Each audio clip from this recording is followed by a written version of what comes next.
Hey, it's your friendly neighborhood potato witch. Welcome to the show. You know, as much as I really love me a solid RPG with 40 plus hours of quality story content, or simulation games I can play as much or as little as I'm in the mood for at any given time, sometimes I also just really enjoy a short and sweet experience game with environmental storytelling and exploration, and something that's long enough to hold my attention, but not so long that I find myself wishing the game would just end so I can move on to something else. Abzu fit that bill pretty well, I think.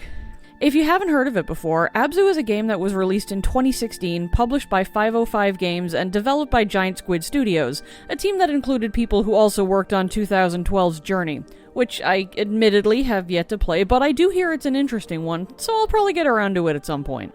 Anyway, Abzu is an adventure game in which you play as a diver in the middle of the ocean with free range of movement in a 3D space.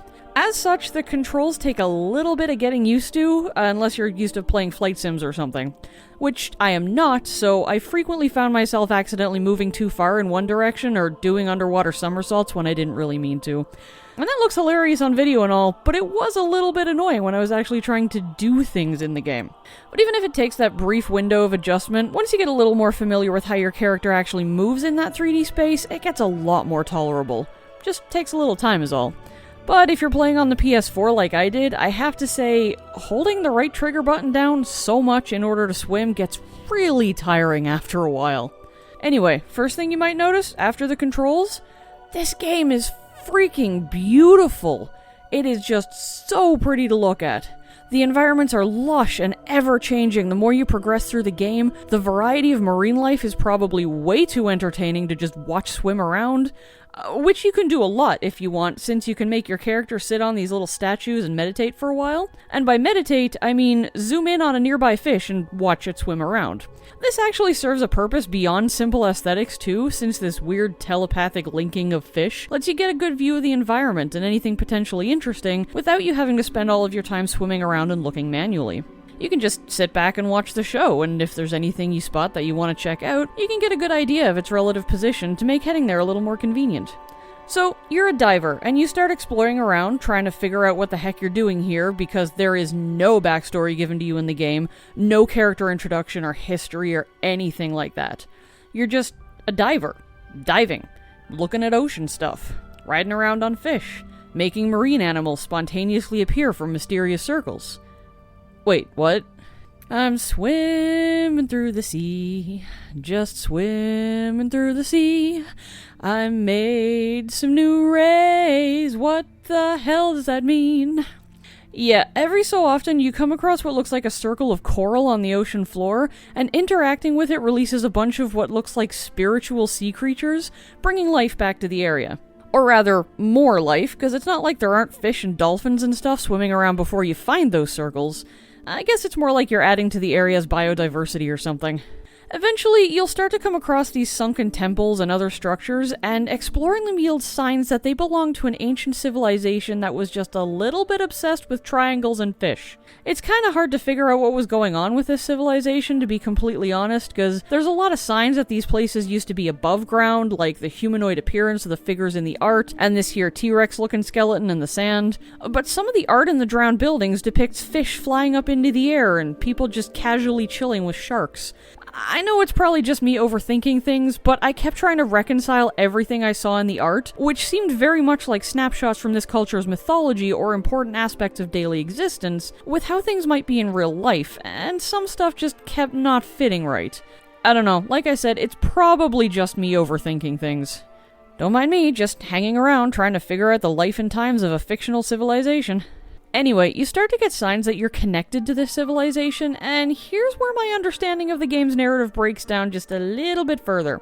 Okay, so I confess I actually had to look up some things about what the game was trying to tell me, but remember when I said that this civilization seemed obsessed with, among other things, triangles?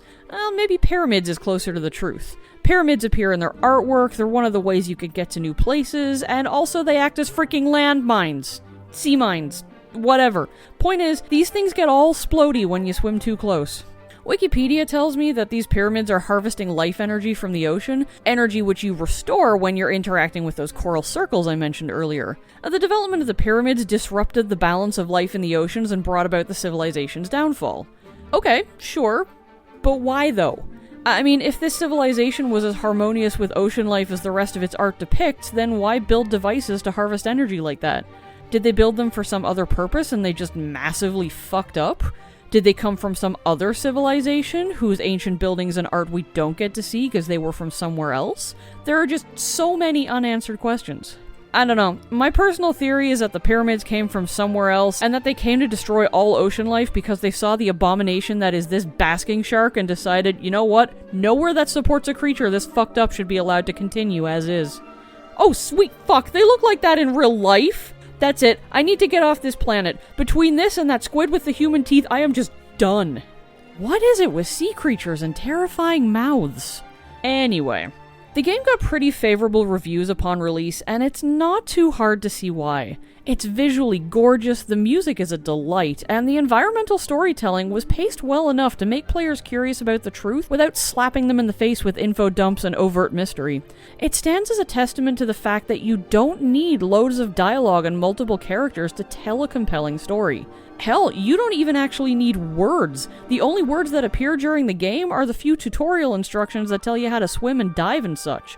That's it. The rest is entirely up to the player to discover. Some stuff is easy to miss if you're not checking all the nooks and crannies, though most of those things are just flavor rather than adding anything essential to the story.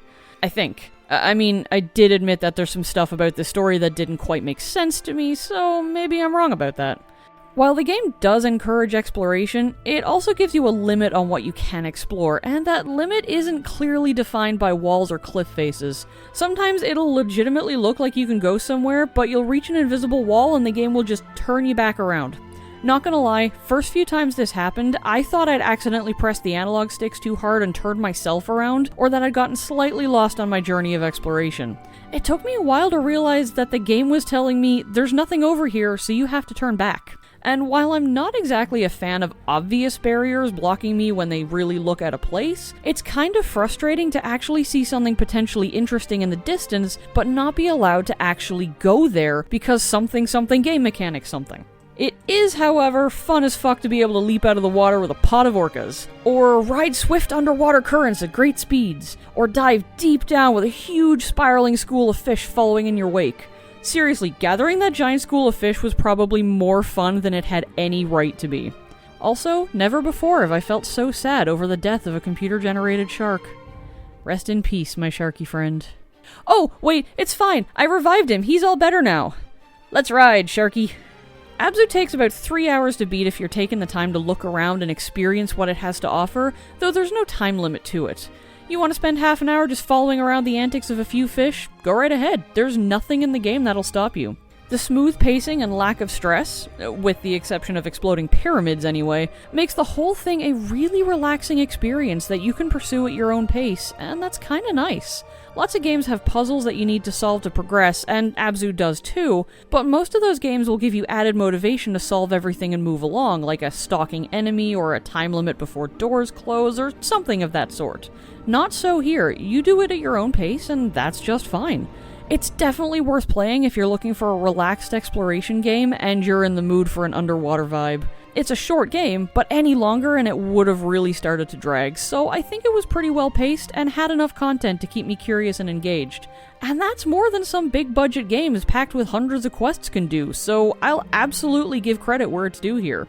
If all of this stuff interests you, Abzu is available on PC, PS4, Xbox One, and Switch, so your options for acquisition are wide open. Spend a couple of hours immersing yourself in the deep waters of the ocean, making some sharks, and just generally having a chill time. Also, don't forget to ride the Elasmosaur. You should never pass up the chance to ride a dinosaur. Hey, thanks for watching the video. If you liked what you saw, please feel free to click that like button. It lets me know that I'm doing a job that, people like. And if you want to see more of what I do, click the subscribe button and also click the little bell to get notified whenever I upload a new video. I got lots more coming, so check back soon for more entertainment. Thanks once again, and as always, take care and happy gaming.